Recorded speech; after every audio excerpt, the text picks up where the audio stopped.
Didn't go there for you, eh? You good for radio, Dave? You ready?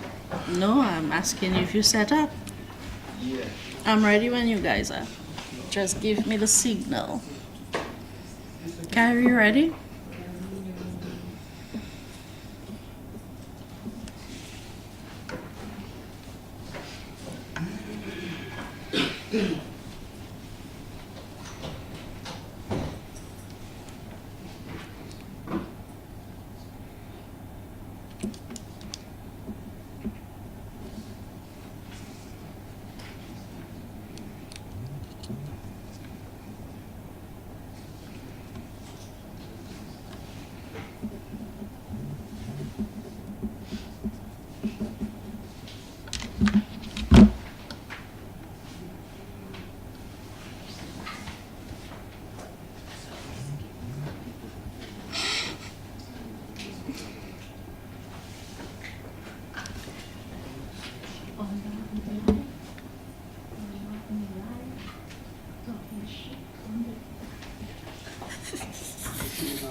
It does.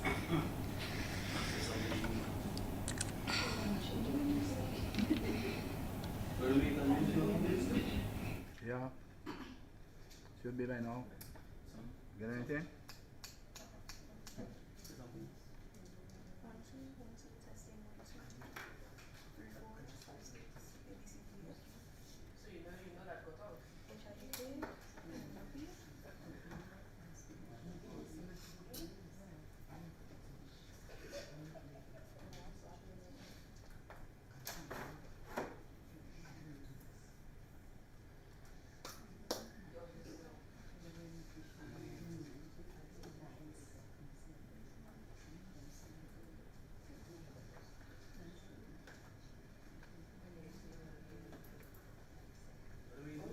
Huh? I mute, yeah.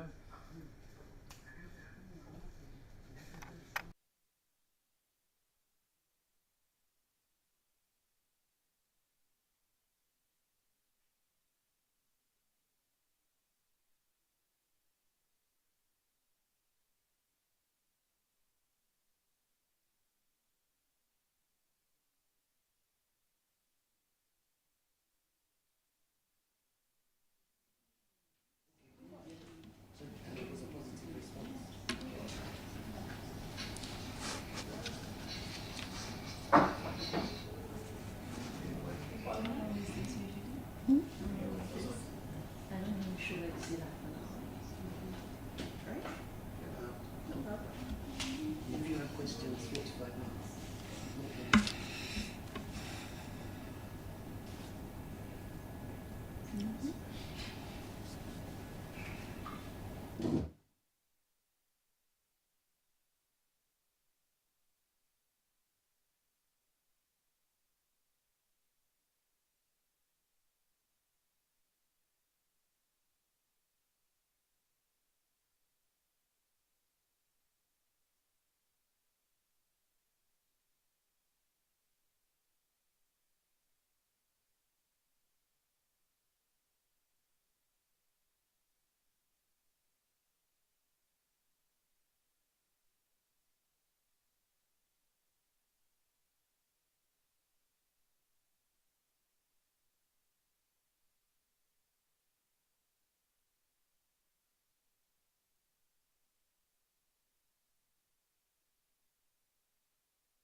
Hello, everyone, and welcome. Thank you so much for coming. We extend a special welcome to those of you tuned in via DBS Radio and Kyra FM. First, let me say that the Prime Minister, Honorable Roosevelt Skerrit, sends his best regards as he is unable to be with us in person for this briefing. In his stead, and also in her own capacity as the Minister of State in the Ministry of Health, Wellness and Social Services, with a special responsibility for senior security, we have Dr. the Honorable Cassandra Williams. We also have with us Ms. Marie-Therese Jonker, the owner of the Premium Home and Residential Care Services, FARCS. You may recall that in his Independence Day address of 2022, Prime Minister Roosevelt Skerrit recommitted his government to the care and safety of our seniors, of course building on previous initiatives to promote the well-being of Dominica's elderly people. Today we are here to tell you about a new initiative of the government of Dominica to address the needs of our seniors, to protect and to uphold their rights. I now welcome the Honorable Minister to address you.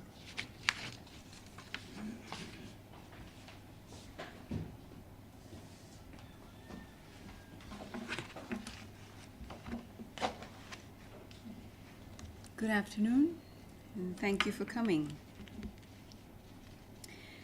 You have been invited here to speak to a new initiative to benefit the elderly members of our society. The government of Dominica holds a proud and a distinguished record of service to Dominica's elderly through the Yes We Care program, monthly allowances, and the provision of adequate housing. We have always sought to ensure the comfort of our seniors. A society is judged on how it treats its most vulnerable citizens. And the policies this government has pursued in past years speak to the intent to look after the welfare of our elderly citizens and to create the conditions for them to live with dignity. The Yes We Care program, for example, continues to provide our elderly with daily assistance. And you will remember that to support our seniors, this government introduced the payment of a non-contributory pension to persons aged 70 and over.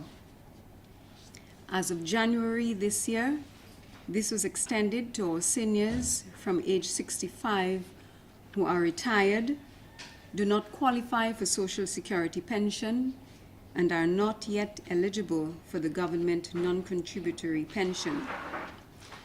Our commitment has never wavered. It is a result of the fundamental and core principles of this Labour Party administration to provide comfort to the most vulnerable among us. We believe that our seniors are owed our respect and consideration. Indeed, it is our Christian duty and responsibility to secure their well-being and to provide them with as much comfort as we can at this stage of their lives. I wish to announce today that to improve our system of care to our country's seniors, the government of Dominica will establish an advisory board to coordinate the health and social care support for the elderly in Dominica. This advisory board will provide leadership, propose a multidisciplinary approach, and make strategic recommendations for improvements in systems and processes for the delivery of care services to seniors. Some of their areas of focus will include reviews of processes of care, ethics in clinical and social care, and the physical environment. In essence, the board will promote a structured approach to the development and provision of elderly services, oversee the availability of and access to medical care, devise targeted interventions to address their specific health issues, ensure their proper nutrition, and promote their overall well-being within our society. The board will act in an advisory capacity to the Prime Minister and the Ministry of Health, Wellness and Social Services, and will be chaired by Ms. Marie-Therese Jonker, the owner of Premium Home and Residential Care Services, FARCS. The board will comprise of representatives of a number of local institutions involved in the provision of care services to the elderly. As Minister with responsibility for senior security, I'm extremely gratified to be part of this initiative, to lend even greater support and attention to the treatment, circumstances, and care of the senior members of our society. I wish to thank and commend the Honorable Prime Minister for moving quickly to establish the advisory board and to empower its members to act in the interest of our elderly population.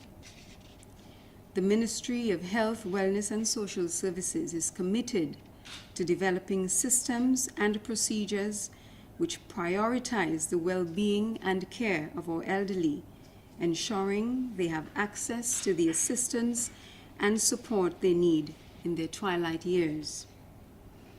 Here in Dominica, we are aware of the challenges facing our seniors, including abandonment, abuse, and lack of access to quality care.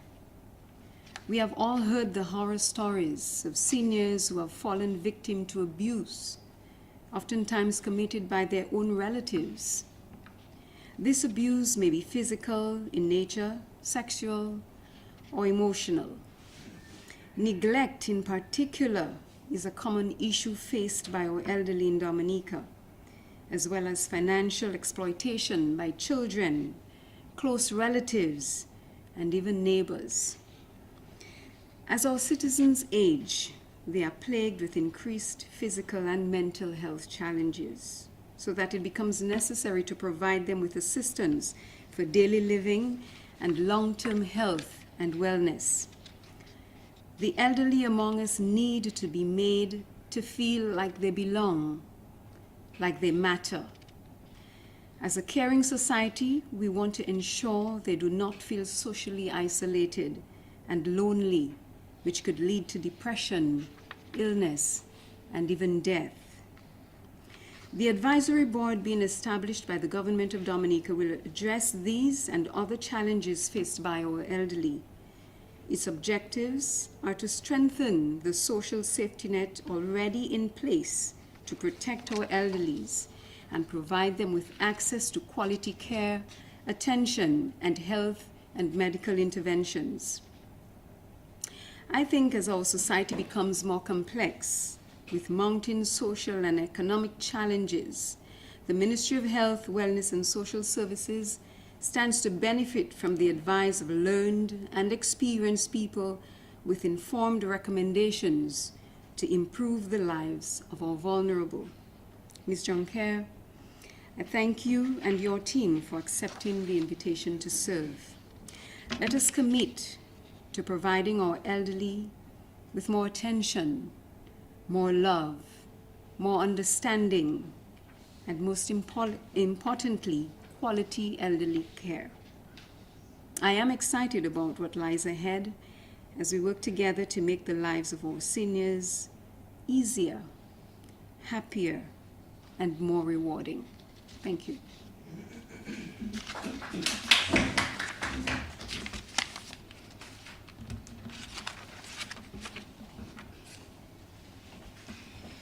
All thanks to the Honorable Dr. Cassandra Williams, Minister of State in the Ministry of Health, Wellness and Social Services, with special responsibility for seniors' security. As you heard from the Honorable Minister, the advisory board will be chaired by Ms. Marie-Therese Jonker, who is the owner of FARCS, and she will now address you.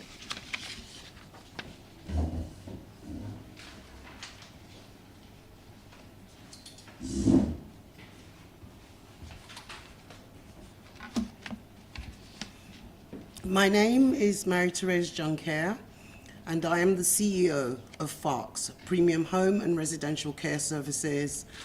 We specialize in looking after older persons. Good afternoon to all present and to all of you listening on the various media platforms. Welcome and thank you for joining us. Let me first acknowledge the Honourable Minister, Dr. Cassandra Williams, Minister of State in the Ministry of Health, Wellness and Social Services, with special responsibility for senior security. I'd also like to acknowledge our Press Secretary, Mrs. Durand-Smith, Mr. Curtis Matthew from DBS, and of course the Government Information Service, Kyrie FM and the New Chronicle. Thank you so much for being here today. Messieurs, Madame, bonjour. Bonjour à tout grand monde Dominique. Jodi, c'est un bonjour pour autres. So before launching into the reason why we're here today, I wish to make this statement. We are blessed because we have a Prime Minister who, when he makes a promise, he delivers on that promise. And I can make this statement with conviction because on the 6th of November 2022, during the first Independence Cultural Extravaganza for Seniors, organized by FARCS in collaboration with the government of the Commonwealth of Dominica, our Prime Minister made a promise. He promised to look after our seniors. And today, just 3 months later, the process of reviewing our current programs for seniors and engaging with all stakeholders to take action today for an age-friendly Dominica tomorrow has begun. So today is an occasion for celebration, not just for older persons, but for all citizens of the Commonwealth of Dominica, whether here or abroad, because the creation of a National Advisory Board for all matters affecting older persons continues to support the Prime Minister's message, one Dominica, one people, one vision. In the words of the late Archbishop Desmond Tutu, I want to tell the world that older people everywhere count, that people of all ages should be included in sustainable development goals. As we get older, our rights do not change. As we get older, we are no less human and should not become invisible. Our government is taking steps to ensure that every older person in Dominica counts, every person is visible, that no one falls through the gap. Working closely with the government and affiliated agencies, including private enterprise, NGOs, community groups, churches, we will together address and put in place additional policies, regulations and protocols to enhance the existing support currently in place, such as the Yes We Care program. And in doing so, we are going to achieve our aim of creating an age and dementia-friendly society in our country. I would like to extend my heartfelt gratitude and thanks to the Prime Minister and the Government of Dominica for investing in this vision, an age-friendly country, and in particular, a country and a society that is sensitized to the impact and effects of dementia. The theme, Action Today for an Age-Friendly Society Tomorrow, is particularly poignant as we strive to raise awareness of issues affecting older persons, and in so doing, bring about changes to create our age-friendly country. As you know, Dominica is known for its natural beauty and rich cultural history. Dominica is also home to centenarians and a growing number of elderly residents, many of whom live alone, not by choice, but because children and loved ones now live abroad. We want to make sure that our island continues to be a place where our elders can live happily and take advantage of all things that makes this island so special. But we can only achieve this by working together as one united nation to protect our elders. Our aim is to make Dominica not just a great place to live, it already is, but the best place to grow older. an inclusive society that encourages older persons to participate more in their community's social, civic, and economic life, and in so doing, promote active aging. I have a vision, a dream of making all communities in Dominica a great place to grow old. I know that our Prime Minister, and by extension, the Cabinet of Ministers, share that dream. Ageism and elder abuse in all its ugly forms must end now, once and for all. So we are honored today to stand here and tell you that we are creating a national advisory board that will deal with all matters affecting older persons. And I want to talk to you today about the two priorities that we want to address immediately. So one of the board's first priorities will be to advise the government of Dominica on the creation of a national dementia plan. According to the World Health Organization's guidance towards a national dementia plan, 50 million people worldwide currently live with dementia, a condition that causes significant psychological burden as well as social and financial distress to those living with it, their carers, and their families. The government of Dominica recognizes that a comprehensive multi-sectoral public policy response aimed at addressing the needs of people with dementia, their carers and families is needed to improve quality of life, enhance equitable access to services, and reduce stigma and social isolation. This is not new. In fact, the government of Dominica signed up to the World Health Organization's work towards a national dementia plan as long ago as May 2017. Unfortunately for us, Hurricane Maria, and then quickly on the back of that, COVID-19 came along, and so the government's plans had to be put on hold. We are back, and we are ready to set up our national dementia plan and make it work. Dementia is a debilitating condition for which there is currently no cure. Research investments remain relatively low compared to other diseases of similar importance, such as cancer or cardiovascular disease. It is therefore crucial for us in Dominica to be a part of the global drive to focus on what can be done to improve the lives of people with dementia, their carers, and their families. People with dementia have complex needs that are multisectoral in nature. So recognizing and addressing those needs requires coordinated efforts across all levels of government, local, regional, and national, and public sectors, as well as the private sectors, NGOs, and community organizations. Basically, this affects all of us, and we all need to be a part of the drive to create a national dementia plan. Creating a dementia plan is an opportunity to collaborate closely with relevant stakeholders, but most importantly, those living with dementia, their carers, and families. Formulating a dementia plan not only signals political commitment to identifying and addressing dementia as a public health priority, but also provides the opportunity to identify any gaps in our health and social welfare system, rationalize service delivery, and optimize the use of available resources.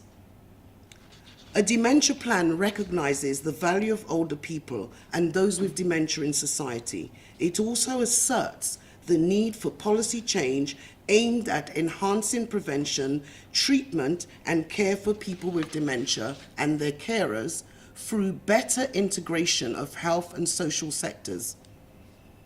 The government of Dominica intends to integrate a national dementia plan into existing national plans to address issues such as aging, disability, or non-communicable diseases.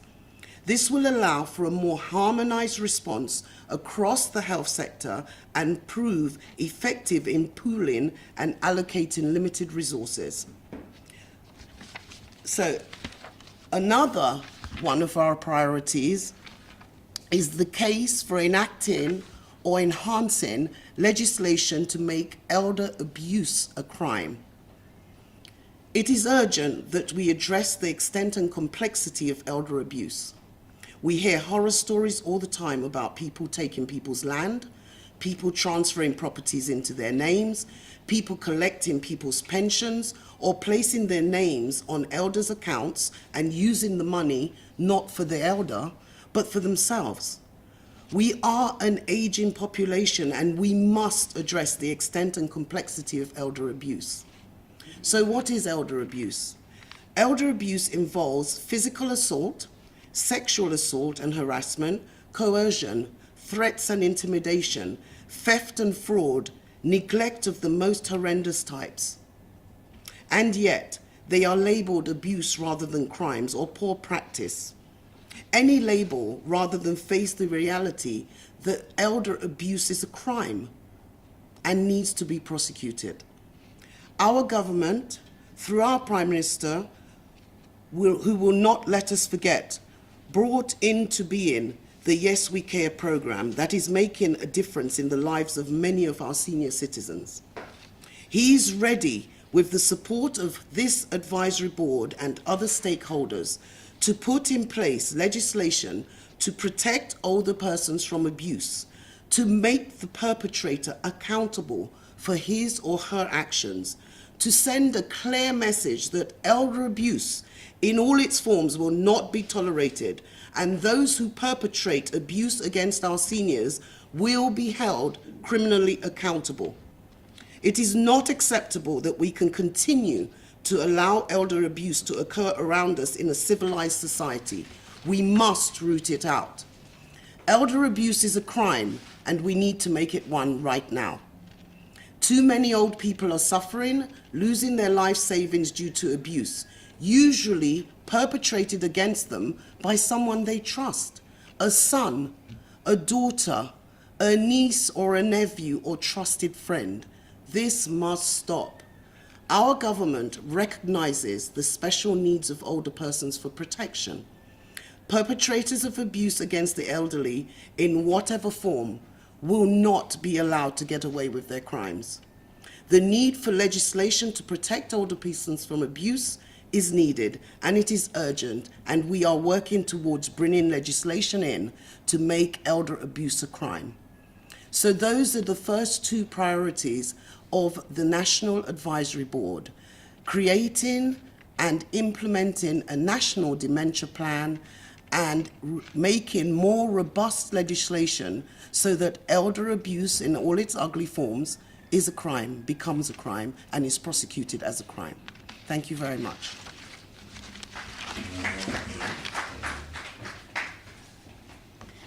Thank you so much, Ms. Juncker, for outlining very clearly the objectives of the advisory board. At this point, I welcome you to pose your questions to the members of the head table, if you so wish.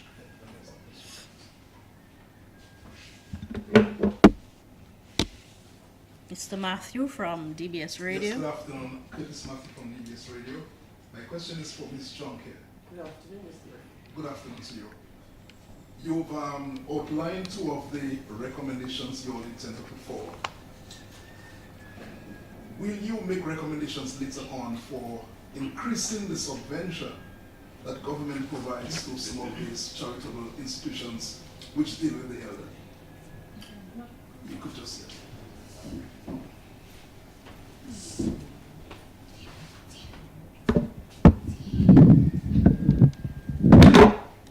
Thank you for your question.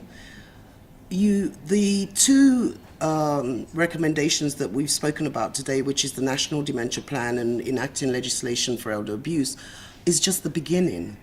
There are so many things that we need to look at, and of course, we will review and see what needs to be done, what changes need to be made, and we will make recommendations as necessary. So yes, we will be looking at the subventions, and we will be making recommendations as necessary.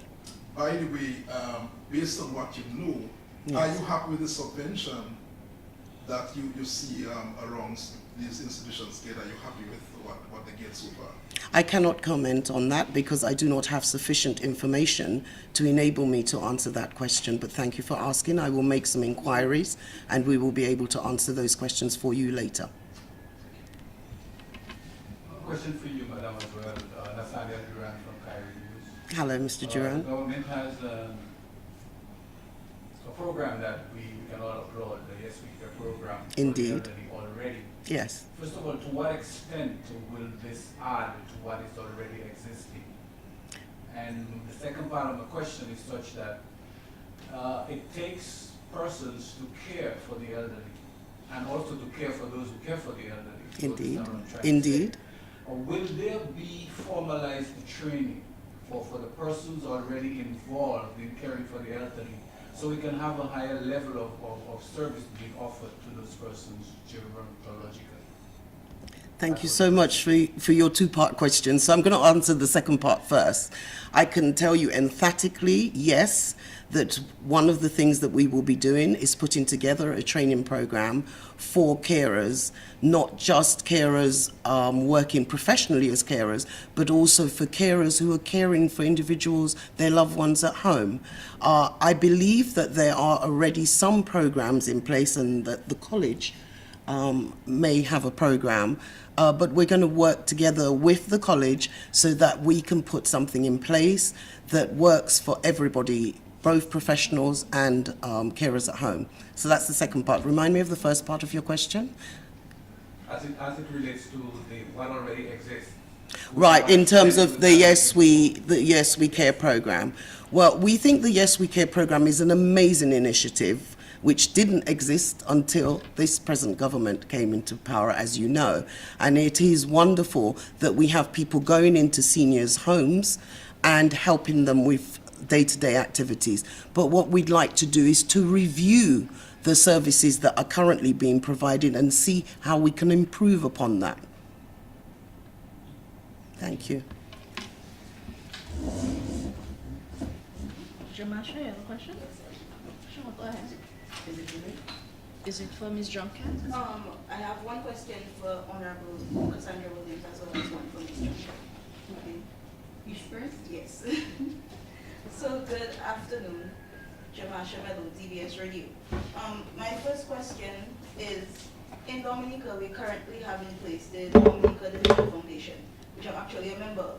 And I'm wondering how this initiative will aid in bridging the gap between the elderly and the youth in order for them to have better social care as well as just basic care overall.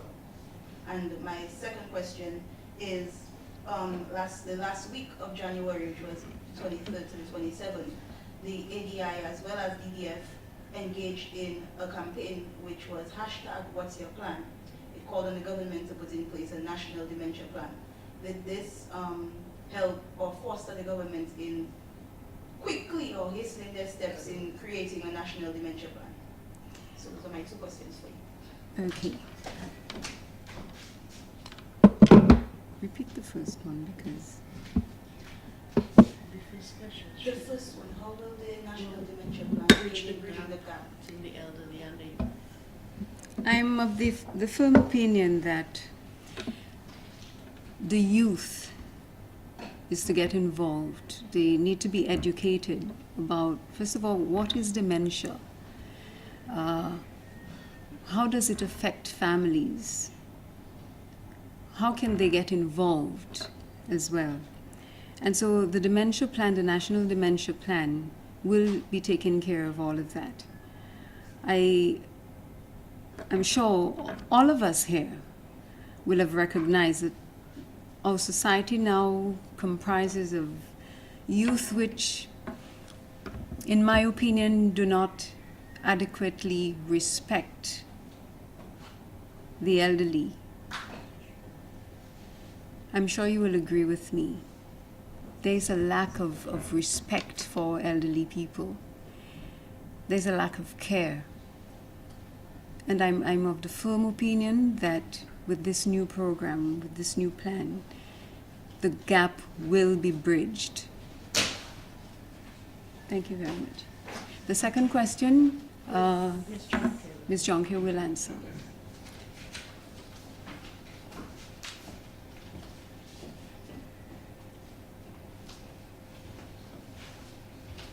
Hello, good afternoon. Thank you for your question. I'm delighted to know that you're a member of the Dementia Foundation because your president is one of the members of the advisory board. In terms of just adding on what the Honourable Minister said as regards the merging of youth and the elderly, you will be aware as a member of the Dementia Foundation that the World Health Organization has issued a guide on, and so I'm just putting it up so that you can see it. This is the standard by which we will create and implement our dementia plan. And it is a three-stage process, as I'm sure you know. And it makes provision, if you look at phases A and B, when you have a minute, you can find this incidentally on the World Health Organization website. It is the template, essentially, for creating a national dementia plan, and we are going to follow it to the letter.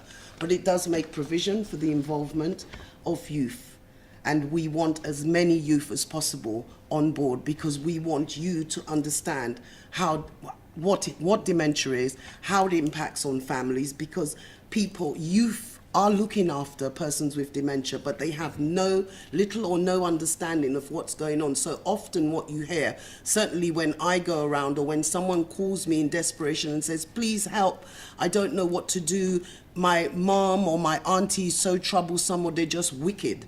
A lot of the time here, because of the fact that people don't understand and have little knowledge of dementia, they will tell you the person is just being wicked, but actually that's not true at all. So we're going to work within our dementia plan, one, to educate the public, young and old or not so young, about dementia, what it is, how it affects people, and what you can do to help those to actually help people. So, for example, one of the things we'll be looking at is whether we can set up a helpline so people can call to get advice.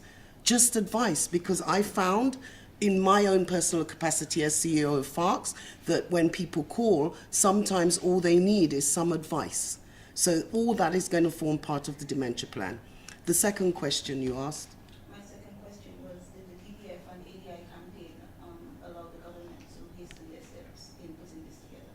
Not at all, and I can tell you an emphatic no.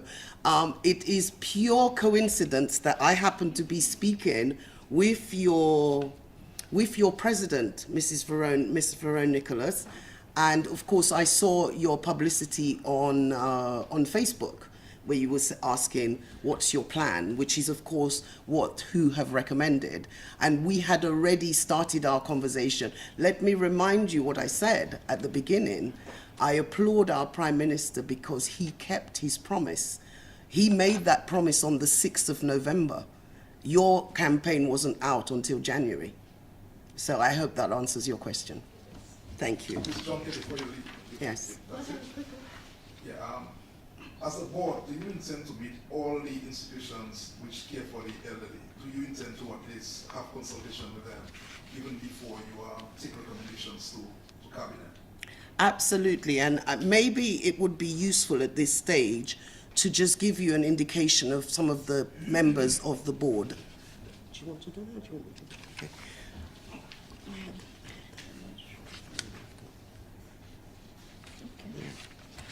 So, I am Marie-Thérèse Jonker. I'm going to be the chair of the board. And then the other members of the board are as follows. Dr. Lenora Drygo, Director of Primary Healthcare Services, Mrs. Delia Giddens-Stedman, Chief Welfare Officer, Mrs. Celia Hamilton, Director of the Yes We Care Programme, Mrs. Janice Jean-Jacques Thomas, Director of the Dominica Social Security, Mr. Cecil Clark, Member of the Board of Directors of FARCS, Miss Iselin Titt, Retired District Education Officer, Miss Verone Nicholas, President of the Dominica Dementia Foundation, Miss Clanis John Baptist, Director of the Dominica Infirmary, Miss Arian McGlaw, Physiotherapist, Dr. Curtis St. John, Medical Doctor, Mrs. Noelis Knight Didier, lawyer, Monseigneur Reginald Lafleur, cleric, Mr. Ashton Rivere, President of the Northern Home for the Aged, the President for the time being of the Dominica Council on Aging, Ms. Vina Royer, Advocate for Cancer Society, Ms. Priscilla Prevost, nutritionist, representative of the Grotta Home, which is also known as Community Hostels Incorporated. And we also have Ms. Melissa Morgan, Director of Gender Affairs. That is the list of the board members. So I hope that answers your question. So like what, a 25-member board or something? Well, we're going to have, from that, we're obviously breakaway teams.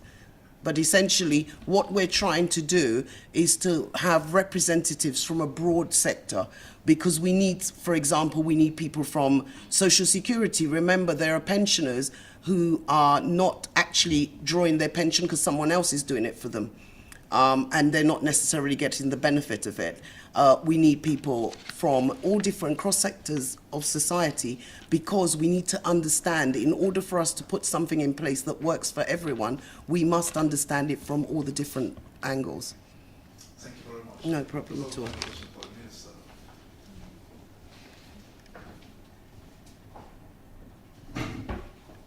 Yes, Mr. Matthew? Yes, Madam Minister, as a new minister in government, what are some of the issues for you affecting the elderly of Dominica? Well, thank you for that easy question.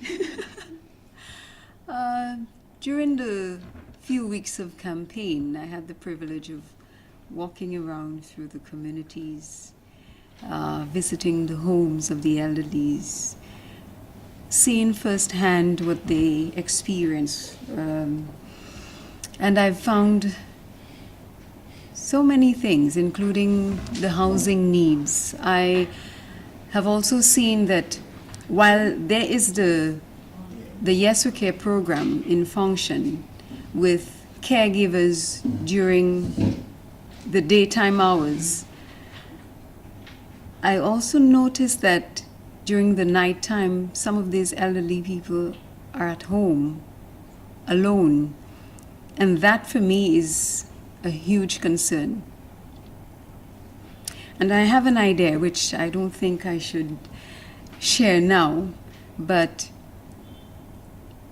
in walking around, I made that assessment, and I have a good plan in place to take care of the elderly at night, those who have no family, who have no one to take care of them during those hours. I mean, imagine an elderly man or woman at home at night and being sick, unable to use the cell phone, unable to call to their neighbor for help.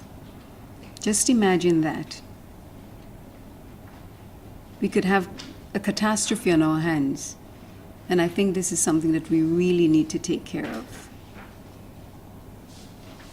Thank you. Thank you to the Honorable Minister. Thank you, Curtis, for your questions.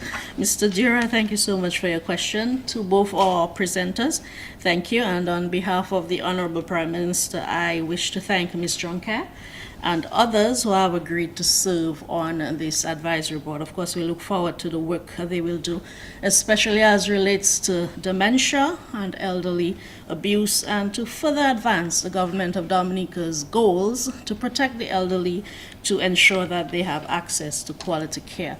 Thank you so much to all of you for attending. Thank you to our listeners and viewers for tuning in. Good afternoon.